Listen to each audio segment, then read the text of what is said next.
The Rams might be the hardest team in the NFL to evaluate because they do team building unlike anybody else, to the point that their roster is filled with just stars and scrubs and basically no one in between.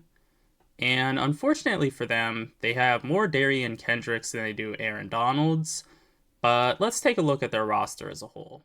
So I always start with quarterback because it's obviously the most important position, but it's also usually pretty predictive year to year. And as we can see, this might be an issue for the Rams moving forward, as Stafford ranked 28th out of 37 quarterbacks that played 200 or more snaps, which equates to about 5 games. So Stafford was worse than basically every starter, and he was worse than some backups as well.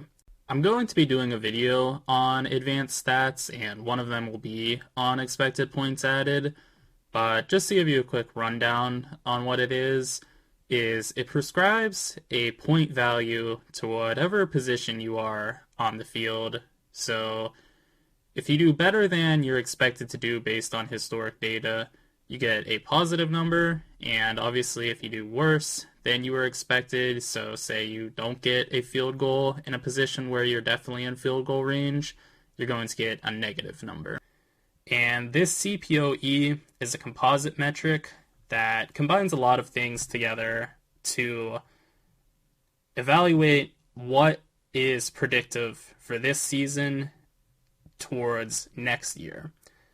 So Stafford is expected to struggle again next season as well. This wasn't expected to be a one-off for him, but I could see a world in which he improves because he was dealing with an elbow issue before the season started that prevented him from getting really in the correct form for the season, and now he's expected to be healthy.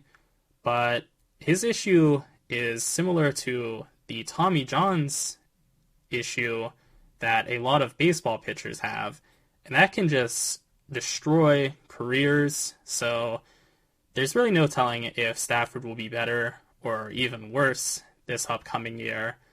And really all we have to go off of is what he was this past season, which was a very poor quarterback. Next, we have their offensive line, and it leaves a fair amount to be desired as well, as Rob Havenstein is a premier tackle, and then it kind of just drops off from there. Joseph Noteboom is pretty solid as well. Brian Allen is okay, but I wouldn't say he's spectacular. And then the guard situation is not very good. I wouldn't say that either are projected to be a plus starter. So yeah, it's not a great situation. A real strength for the Rams, though, is their wide receiving room, as Cooper Kupp is a certified top 5 receiver in the league. Van Jefferson is not the most ideal number 2, but he plays nicely off of Kupp because Kupp's going to be doing a lot of the work in the shallow part of the field, and Jefferson is a good deep threat. So they have a nice 1-2 punch, and then Demarcus Robinson was a really good get for them because he's another solid outside receiver for them to have. Tyler Higbee is a very consistent, solid tight end, and Cam Akers really struggled in 2021, but he rebounded quite nicely in 2022, even with the offensive line being less than ideal for him to run behind, so they have some real weapons. Shifting to their defensive backs, though, it is an absolute disaster, and I would feel pretty confident in saying this is the worst defensive back room in the entire NFL, because the only starter I would feel comfortable with is Jordan Fuller, and that's because he had a really solid year in 2021, so we're kind of grasping at straws here. There is a real deficiency of talent to the point that Darian Kendrick had a 44 PFF grade, which, if you don't know, that's a terrible grade. One of the worst out of any players in the NFL. And I'm not even sure he's far and away their worst guy. It is just a dumpster fire, and I think this is really going to be an issue for them for this year. As for their defensive line, they still have the great Aaron Donald, who's still in the mix for the best defensive tackle in the NFL. And then from there, it's pretty limited because Marquise Copeland is a really good run defender, but he's not going to get pressure.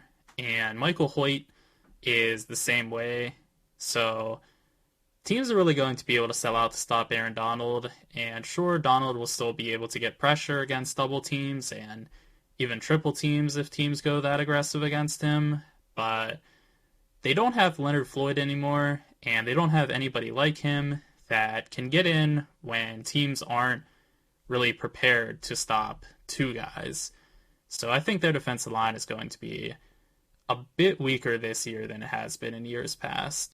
As for our final positional group, linebacker, it's more of the same in that Ernest Jones is a pretty solid linebacker. He can defend the run and play in coverage pretty well.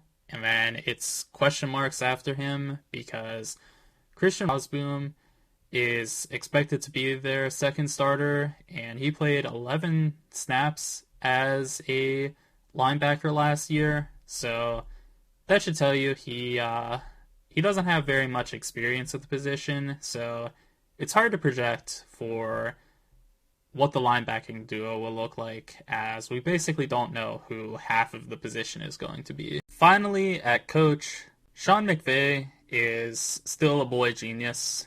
He likes to run the ball, probably a little more than he should, and he doesn't really understand analytics at all, but he understands exactly what plays to dial up in the right situation for passing, and he puts all of his guys in the best position to succeed. So I'd feel pretty confident in saying he's a top 5 coach. But the question is just how much is that going to matter? Because this roster is pretty darn depleted, and missing a starter at basically every positional group, as the salary cap is in fact real, and it's wreaked havoc on them. So the Rams are going to have a bit of a struggle this year. Those are my thoughts on them, though. Be sure to let me know what yours are, and also be sure to like and subscribe for more NFL and NBA content.